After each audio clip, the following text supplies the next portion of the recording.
অনেকদিন ফ্যামিলি নিয়ে কোথাও ঘুরতে যাওয়া হয় না, তাই আমার হোম মিনিস্টার বায়না ধরেছে কোথাও একটা ঘুরতে নিয়ে চলো। কোথায় যেতে চাও জানতে চাইলে সে জানালো মিনি কক্সবাজার খ্যাত পাটুলের খোলাবাড়িয়াতে কুটুমবাড়ি নামে একটি রেস্টুরেন্ট হয়েছে, সেইখানে কালাভুনা খেতে যাবে। আমিও রাজি হয়ে গেলাম। হুট করেই চলে আসলাম কুটুমবাড়ির কালাভুনা আর খিচুড়ি খেতে। তো চলুন কুটুমবাড়ির ভেতরে প্রবেশ করা যাক। ওহো, আমি তো কুটুমবাড়ির লোকেশনটা দিতেই ভুলে গেছি। হালতি বিলের বুক চিরে বয়ে চলা পাটুল থেকে খাজুরিয়া যাবার রাস্তার পার্শ্বে খোলাবাড়িয়া নামক স্থানে খোলাবাড়িয়া মাদ্রাসার পার্শ্বেই এই রেস্টুরেন্টটার অবস্থান। রেস্টুরেন্টটার ভেতরে প্রবেশ করতেই একটা জিনিস দেখে আমার মনটাই খারাপ হয়ে গেল। এত সুন্দর পরিপাটি একটি রেস্টুরেন্টে ময়লা ফেলার ডাস্টবিন থাকা সত্ত্বেও আমরা আশেপাশে বিভিন্ন জায়গায় বোতল, টিস্যু, চিপসের বোতল সহ বিভিন্ন আবর্জনা ফেলে এর আশেপাশে নোংরা করে রেখেছি, যা আসলেই খুব দৃষ্টিকটু। তাই সবার কাছে আমার অনুরোধ, যেখানে সেখানে নোংরা না ফেলে যথাস্থানে নোংরা ফেলি আর এই রেস্টুরেন্ট এবং এর আশেপাশে পরিচ্ছন্ন রাখি। যাই হোক, বর্ষাকালে যখন এই রেস্টুরেন্টের নিচে এবং এর আশেপাশে পানিতে ভরে যাবে, তখন মনে হবে এই রেস্টুরেন্টটা মনে হয় পানিতে ভাসছে, ভাসমান রেস্টুরেন্ট।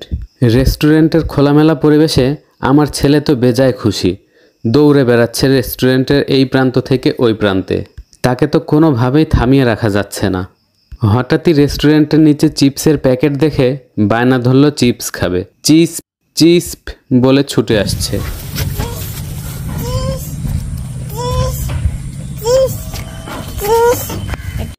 কোনো উপায় না পেয়ে তাকে একটা চিপসের প্যাকেট ধরিয়ে দিয়ে আমরা আমাদের জন্য 2টা কালাভুনা আর খিচুড়ি অর্ডার করলাম। কিন্তু কালাভুনা শেষ হয়ে যাওয়ার কারণে তারা আবারও রান্না বসিয়ে দিয়েছে, তাই আমাদের একটু দেরি হচ্ছে খাবার পেতে। তাই আমরা এর আশপাশটা একটু ঘুরে দেখছি। আমার ছেলেও তার মতো দৌড়ে বেড়াচ্ছে উন্মুক্ত পরিবেশ পেয়ে। এত সুন্দর রেস্টুরেন্টে খেতে আসবো আর ছবি তুলব না, তাই কি হয়? তাই আমার হোম মিনিস্টার আমাকে বলল, আসো তোমাকে একটু ভিডিও করে দিই। ক্ষুধার পেটে কি আর ভিডিও ভালো লাগে রে ভাই? ক্ষুধায় পেট চু চু করছে, আর ওইদিকে এখনও তাদের খাবার হয়নি। বলছে আর একটু ধৈর্য ধরুন। তো এই ফাঁকে চলুন আমরা দেখে আসি কালাভুনার পাশাপাশি আর কি কি পাওয়া যায় এই রেস্টুরেন্টে। বিভিন্ন ধরনের আইসক্রিম, কোমল পানীয় সহ বেশ কিছু ফাস্টফুড আইটেম পাওয়া যায় এইখানে। ফাস্টফুড আইটেমও প্রায় শেষের দিকে। এরই মধ্যে দেখি আর্জেন্টিনার অধিনায়ক আমাদের জন্য খাবার নিয়ে এসে হাজির।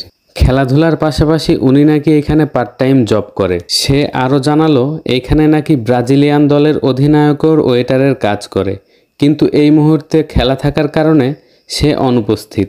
যাই হোক, এই রেস্টুরেন্টটা এখানে হওয়ার ফলে 2 দলের অধিনায়কই যে খেলাধুলার পাশাপাশি বাড়তি একটা ইনকামের সুযোগ পেয়েছে, এই সুযোগটা তাদেরকে দেওয়ার জন্য মালিক পক্ষকে অসংখ্য ধন্যবাদ।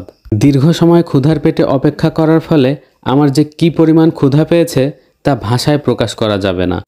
কিন্তু তাদের এতটুকু খাবার দেখে মনে হচ্ছে এতে তো আমার পেটের এক কোণাও ভরবে না। যাই হোক, আমি আর দেরি সহ্য করতে পারছি না, আমি শুরু করলাম। এমন খোলামেলা পরিবেশে বসে আশেপাশের প্রাকৃতিক সৌন্দর্য দেখতে দেখতে খেতে বেশ ভালোই লাগছে। এদিকে আমার দেখা দেখি আমার ছেলেও আর একটা প্লেট নিয়ে নিজে নিজেই খাওয়া শুরু করেছে।